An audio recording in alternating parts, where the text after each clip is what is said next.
guitar playing today. He also was one of the first musicians who started jam night. How many of you remember Berkey's? Berkey's in the 80s, right?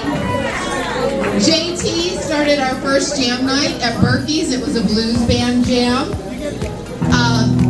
Over the years, he has played with many different musicians, and he's entertained a lot of us here in many different ways. And Joni's been there. I do have to tell a little funny story. The first time I got to see JT in concert was because Joni had just started dating JT, and she took this really awkward 19-year-old who was working with her to see her future significant other play in his band that night. So we're really glad to have everyone here and to pay memory to someone who really touched a lot of our lives in so many different ways. Thank you, Joni, for sharing this night with us.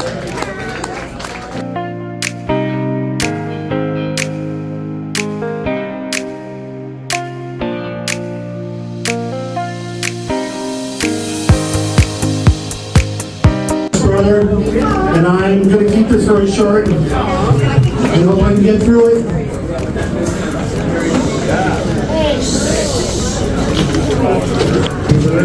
My family and I want to thank all of you for coming. I also want to thank all of the people who ever played with Joe. Or came to dance to his music. Or just sit and listen to him. He made it possible for him to do the one thing that he loved the most. To play his guitar. Special thanks to Deacon, his partner in crime for many years. Sometimes on an occasion like this, we may ask for a moment of silence, but that's not my brother. He wants to hear more rock and roll. Thanks again for coming out tonight, and enjoy yourselves.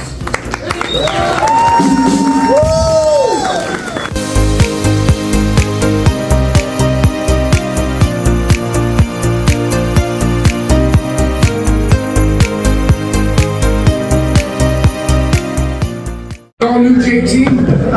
Should be fine. I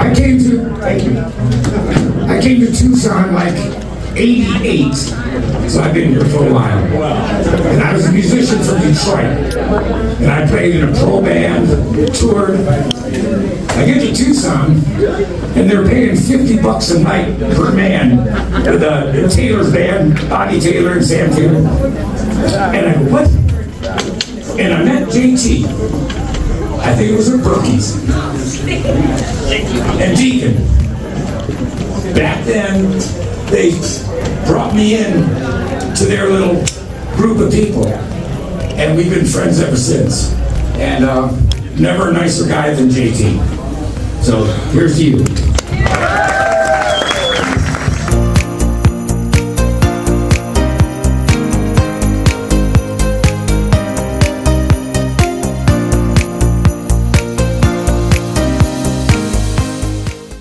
JT was the first man I played with at one of the jams. The first song I ever played when we got here, I was playing at Hackstrom and he was playing his Black Beauty Les Paul.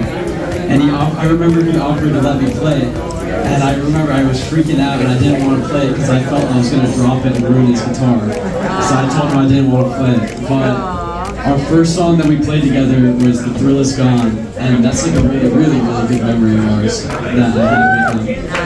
And it was just one of like a highlight of mine to be able to come up here and play with JT when he was here, and it's so sad that he's gone now, but you know, it's such a great memory to have that time that I played with him.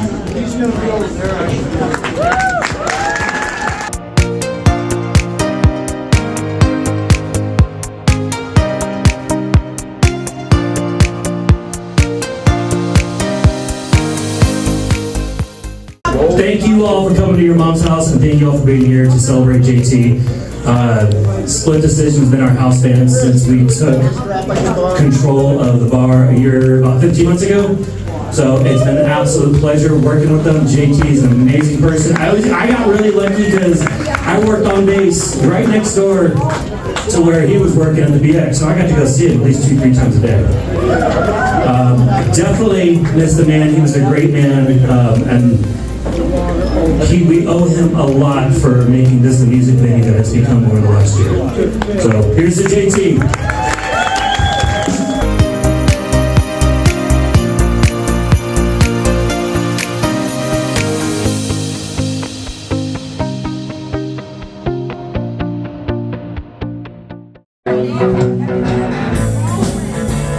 What's up, party people?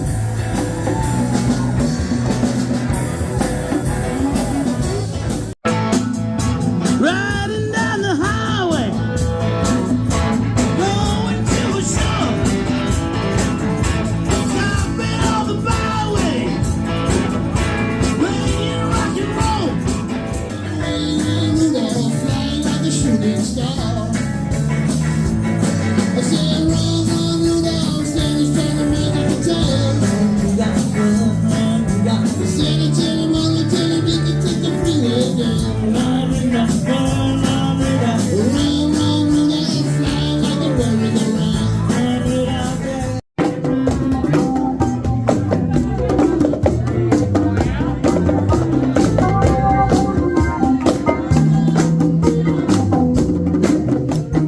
A great promoter. He put a lot of guys together. He brought a lot of musicians together and always had an encouraging word. Always said, hey, you guys are great, you can do it, you know, and put us together. And we backed up a lot of great female vocalists, a bunch of them. And some of them are gone too. Debbie Luna, and none of us are getting any younger. I'm probably the oldest guy I know.